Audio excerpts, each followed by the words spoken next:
but her involvement in the governance of the organisation on the board and as president. And Marelle stepped down roughly this time last year after so many years of dedicated service to the organisation, but particularly for the advocacy that Marelle gave to so many families, so many clients who are part of Cerebral Palsy Alliance. So it gives me great pleasure to welcome to the microphone Marelle Thornton.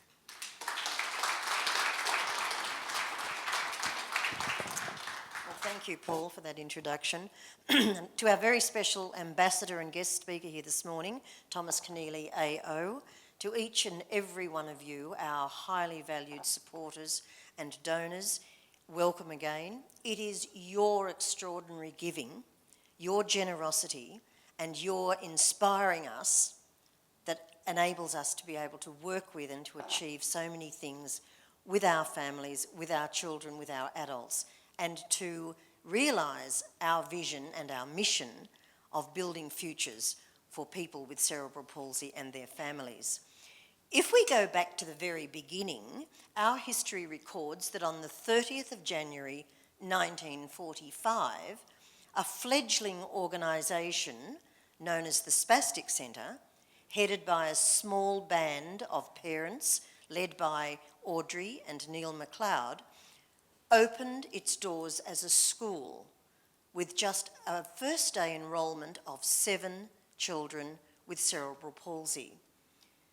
All these parents had was a firm certainty that their children were very much more than the sum of their very considerable disabilities of movement and of speech. They had a borrowed house in Queen Street in Mossman.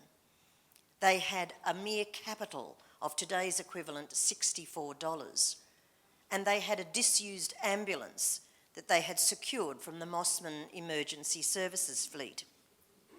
This very humble beginning was built on their firm belief that nothing is impossible. Little did they know at that time that what they had begun that day would grow to be the largest provider of services to children and adults with physical disabilities in this country, and an international leader in the field of cerebral palsy. But what fortified them and encouraged them and spurred them on in those very early days when they were trying desperately to get off the ground was the willingness of others in the community to lend a hand, to extend their hands in friendship and support, and of course the selfless generosity of so many people in the wider community to support what they were trying to do. And it was their gifts of encouragement and money that actually underwrote the futures of those children at that time, and has proven to be the underwriting of the future and the success of this organisation, now Cerebral Palsy Alliance. And today, it is you, our guests, whose generosity and encouragement continue to inspire all that we do.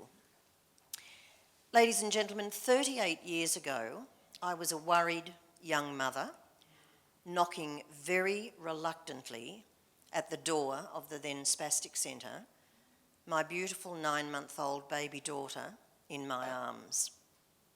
I left that day with my heart at my feet. Our worst fears and the diagnosis were confirmed. But what I couldn't know at that time, excuse me, was that the door that I had so reluctantly and so fearfully knocked on was to be an entry to hope, not just for our Katie, but for our family, for my husband, Stuart, and for me. And I'm certain that, like my family and families accessing services today, those that are yet to come to Cerebral Palsy Alliance will find it, as we did, and as we do, welcoming, knowledgeable, supportive, and trustworthy, the very safe hand to hold on what is a very difficult lifetime journey. And that hand that you see branded on all that we do signifies the safety of this organisation. So in the footsteps of those founding parents, Stuart and I determined that our mission should be not only to do our very best for our Katie, but to help others and to support others whose lives have been changed forever when a child with cerebral palsy is born into their family.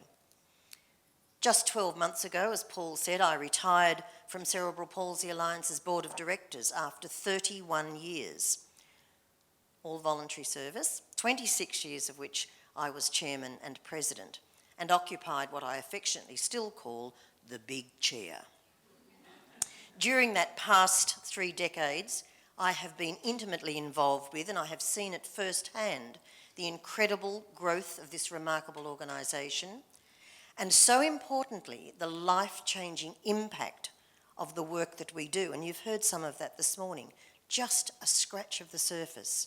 Children and adults achieving outstanding things that once were thought not possible. Families strengthened and nurtured and kept together, so important. Giant strides in research, in that elusive search for all of those answers around this very puzzling and a very complex condition, cerebral palsy. And what we have seen for our own daughter, Katie, is her achieve a level of independence, of self-determination, and a quality of life that 38 years ago were beyond even our wildest dreams for her. Tomorrow, and the next day, and sadly the next, babies will be born with cerebral palsy. One baby every 15 hours in this country. My fervent hope is that these babies and their families and the emerging adults of today will have the same fabulous support, the same brilliant services to access as our Katie has had, perhaps even better.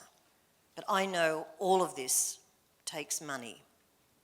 Our family's contribution into that not-so-distant future will be a substantial gift in our wills to Cerebral Palsy Alliance. Beyond our lifetime, we want to ensure that our appreciation for the wonderful work of Cerebral Palsy Alliance will endure for others, for those that we know will come. Those families who, like us, will travel the journey of cerebral palsy and live every day dreaming of better tomorrows. For those of you with us today who've already made provision for the future of children with cerebral palsy and their families, I thank you. Yours is a gift of opportunity. For those of you who might like to consider doing likewise, I would urge you to do so. Ladies and gentlemen, thank you on behalf of many for being with us today. We value, as I said before, your friendship, your compassion, and your giving. And we thank you for sharing our vision for children, adults, and their families living the cerebral palsy journey every day. Thank you, ladies and gentlemen.